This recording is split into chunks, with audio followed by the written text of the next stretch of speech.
Hi, I'm John Green. This is Crash Course U.S. History, and today we're going to talk about progressives. No, Stan, progressives, yes. You know, like these guys who used to want to bomb the means of production, but also less radical progressives. Mr.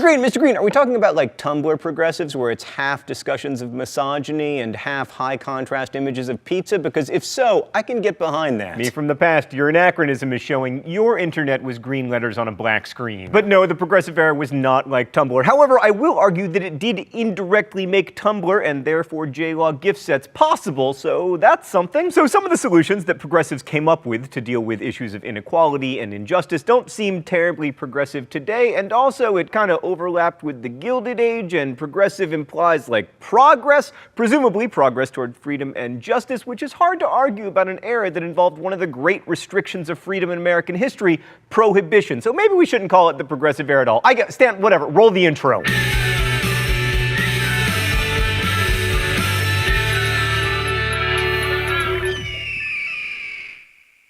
So if the Gilded Age was the period when American industrial capitalism came into its own and people like Mark Twain began to criticize its associated problems, then the progressive era was the age in which people actually tried to solve those problems through individual and group action. As the economy changed, progressives also had to respond to a rapidly changing political system. The population of the US was growing and its economic power was becoming ever more concentrated, and sometimes progressives responded to this by opening up political participation, and sometimes by trying to restrict the vote. The thing is, broad participatory democracy doesn't always result in effective government, he said, sounding like the Chinese National Communist Party. And that tension between wanting to have government for, of, and by the people and wanting to have government that's like good at governing kind of defined the progressive era, and also our era. But progressives were most concerned with the social problems that revolved around industrial capitalist society, and most of these problems weren't new by 1900, but some of the responses were. Companies, and later corporations, had a problem that had been around at least since the 1880s. They needed to keep costs down and profits high in a competitive market. And one of the best ways to do this was to keep wages low, hours long, and conditions appalling. Your basic house elf situation. Just kidding, house elves didn't get wages. Also, by the end of the 19th century, people started to feel like these large monopolistic industrial combinations, the so-called trusts, were exerting too much power over people's lives. The 1890s saw federal attempts to deal with these trusts, such as the Sherman Antitrust Act, but overall, the federal government wasn't where most progressive changes were made. For instance, there was muckraking, a form of journalism in which reporters would find some muck and rake it. Mass circulation magazines realized they could make money by publishing exposés of industrial and political abuse, so they did. Oh, it's time for the mystery document? I bet it involves muck.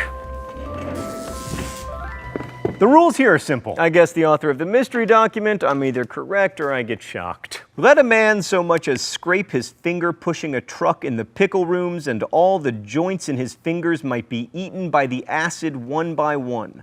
Of the butchers and floormen, the beef boners and trimmers, and all those who used knives, you could scarcely find a person who had the use of his thumb.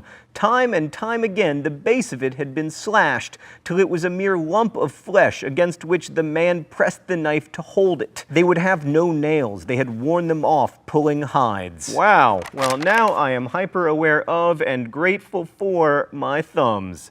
They are just in excellent shape. I am so glad, Stan, that I am not a beef boner at one of the meat packing factories written about in the jungle by Upton Sinclair. No shock for me! Oh, Stan, I can only imagine how long and hard you've worked to get the phrase beef boner into this show, and you finally did it. Congratulations! By the way, just a little bit of trivia. The Jungle was the first book I ever read that made me vomit. So that's a review. I don't know if it's positive, but there you go. Anyway, at the time, readers of The Jungle were more outraged by descriptions of rotten meat than by the treatment of meatpacking workers. The Jungle led to the Pure Food and Drug Act and the Meat Inspection Act of 1906. That's pretty cool for Upton Sinclair, although my books have also led to some federal legislation, such as the which officially declared Hazel and Augustus the nation's OTP. So to be fair, writers have been describing the harshness of industrial capitalism for decades, so muckraking wasn't really that new, but the use of photography for documentation was. Louis Hine, for instance, photographed child laborers in factories and mines, bringing Americans face to face with the more than 2 million children under the age of 15 working for wages, and Hine's photos helped bring about laws that limited child labor. But even more important than the writing and photographs and magazines when it came to improving conditions for workers was Twitter.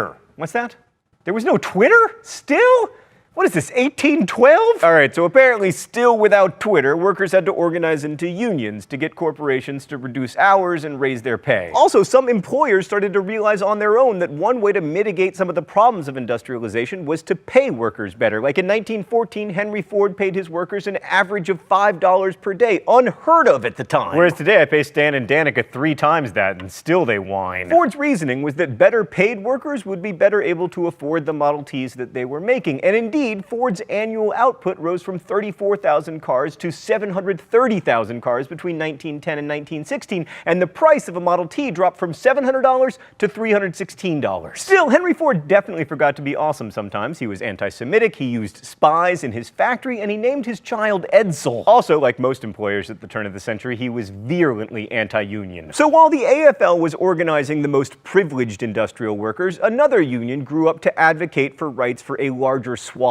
of the workforce, especially the immigrants who dominated unskilled labor, the industrial workers of the world. They were also known as the Wobblies, and they were founded in 1905 to advocate for, quote, every wage worker, no matter what his religion, fatherland, or trade, and not, as the name Wobblies suggests, just those fans of wibbly-wobbly timey-wimey. The Wobblies were radical socialists. Ultimately, they wanted to see capitalism and the state disappear in revolution. Now, most progressives didn't go that far, but some, following the ideas of Henry George, worried that economic progress could produce a dangerous, unequal distribution of wealth that could only be cured by taxes. But more progressives were influenced by Simon W. Patton, who prophesied that industrialization would bring about a new civilization where everyone would benefit from the abundance and all the leisure time that all these new labor-saving devices could bring. This optimism was partly spurred by the birth of a mass consumption society. I mean, Americans by 1915 could purchase all kinds of newfangled devices like washing machines or vacuum cleaners, automobiles, record players. It's worth underscoring that all this happened in a couple generations. I mean, in 1850, almost everyone listened to music and washed their clothes in nearly the same way that people did 10,000 years ago. And then, boom. And for many progressives, this consumer culture, to quote our old friend Eric Foner, became the foundation for a new understanding of freedom, as access to the cornucopia of goods made available by modern capitalism. And this idea was encouraged by new advertising that connected goods with freedom, using liberty as a brand name or affixing the Statue of Liberty to a product. By the way,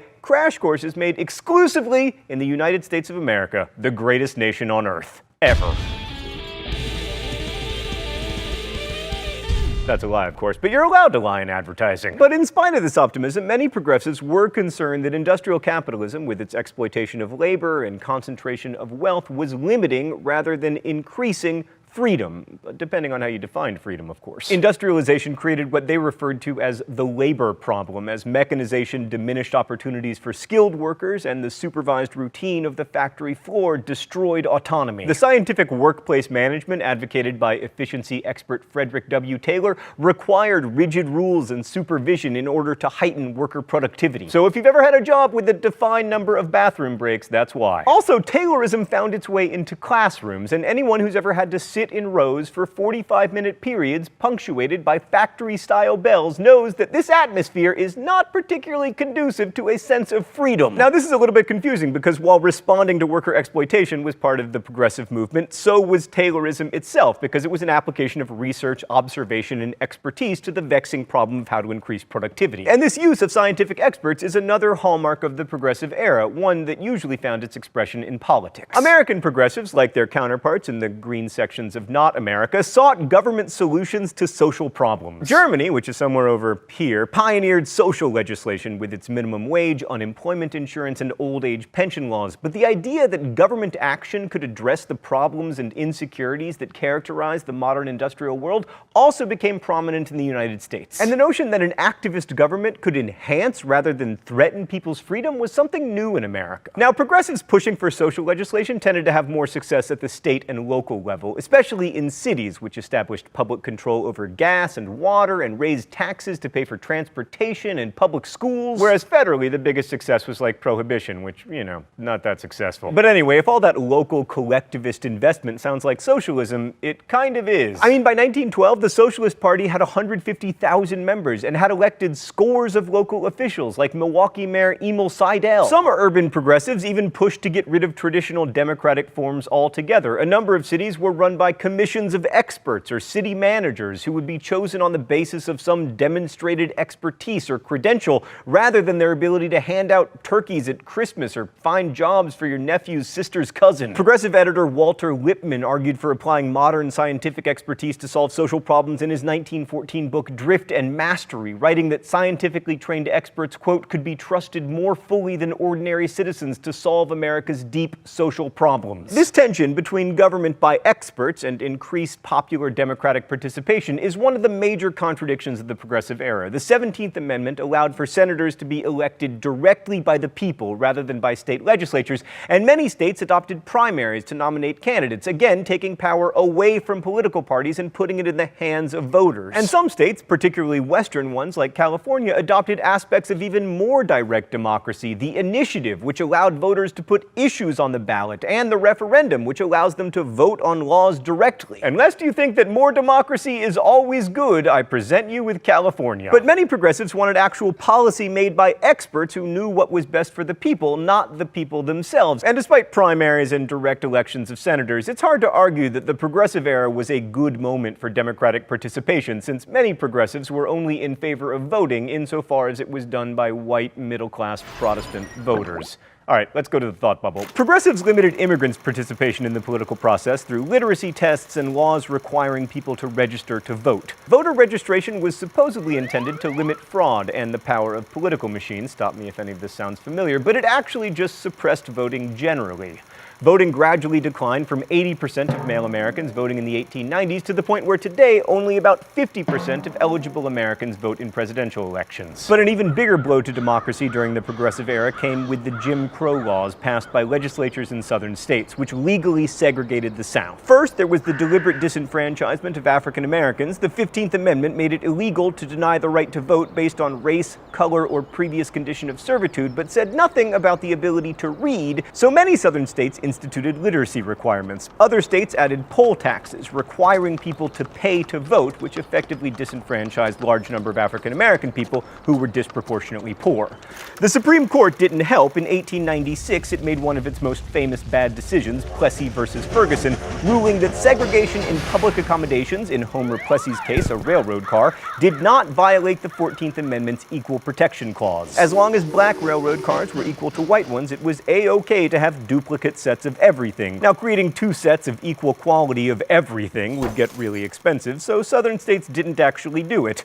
Black schools, public restrooms, public transportation opportunities, the list goes on, would definitely be separate and definitely not equal. Thanks, Thought Bubble. Now, of course, as we've seen, progressive ideas inspired a variety of responses, both for Taylorism and against it, both for government by experts and for direct democracy. Similarly, in the Progressive Era, just as the Jim Crow laws were being passed, there were many attempts to improve the lives of African Americans. The towering figure in this movement to uplift black Southerners was Booker T. Washington, a former slave who became the head of the Tuskegee Institute in Alabama, a center for vocational education. And Washington urged Southern black people to emphasize skills that could make them successful in the contemporary economy. The idea was that they would earn the respect of white people by demonstrating their usefulness, and everyone would come to respect each other through the recognition of mutual dependence while continuing to live in separate social spheres. But Washington's accommodationist stance was not shared by all African Americans. W.E.B. Du Bois advocated for full civil and political rights for black people and helped to found the NAACP, which urged African Americans to fight for their rights through, quote, persistent, manly agitation. So I wanted to talk about the Progressive Era today, not only because it shows up on a lot of tests, but because progressives tried to tackle many of the issues that we face today, particularly concerning immigration and economic justice, and they used some of the same methods that we use today: organization, journalistic exposure, and political activism. Now, we may use Tumblr or Tea Party forums, but the same concerns motivate us to work together. And just as today, many of their efforts were not successful because of the inherent difficulty in trying to mobilize very different interests in a pluralistic nation. In some ways, their platforms would have been better suited to an America that was less diverse and complex, but it was that very diversity and complexity that gave rise and still gives rise to the urge toward progress in the first place. Thanks for watching. I'll see you next week. Crash Course is produced and directed by Stan Muller. Our script supervisor is Meredith Danko. The associate producer is Danica Johnson. The show is written by my high school history teacher, Raul Meyer, Rosiana Rojas, and myself, and our graphics team is Thought Cafe. Every week there's a new caption for the Libertage. You can suggest captions in comments, where you can also ask questions about today's video that will be answered by our team of historians. Thanks for watching Crash Course. If you like it, and if you're watching the credits, you probably do, make sure you're subscribed. And as we say in my hometown, don't forget to be awesome. That was more dramatic than it sounded.